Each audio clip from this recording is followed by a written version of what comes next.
يبسط الرزق لمن يشاء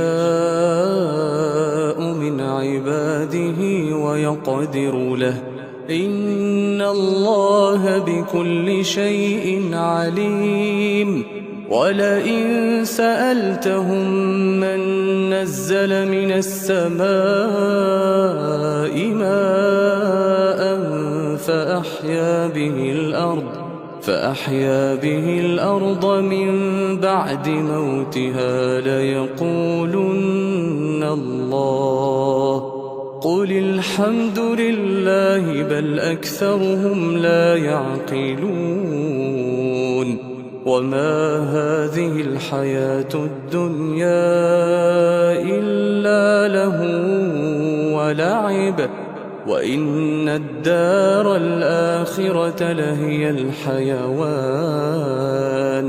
لو كانوا يعلمون فإذا ركبوا في الفلك دعوا الله مخلصين له الدين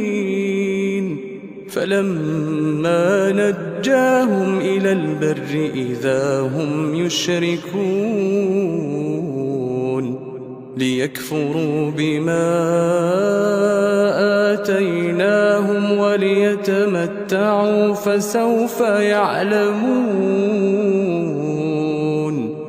أولم يروا أنا جعلنا حرما آمنا ويتخطف الناس من حولهم أفبالباطل يؤمنون وبنعمة الله يكفرون ومن أظلم ممن افترى على الله كذبا أو كذب بالحق لما جاءه أليس في جهنم مثوى للكافرين والذين جاهدوا فينا لنهدينهم سبلنا وإن الله لمع المحسنين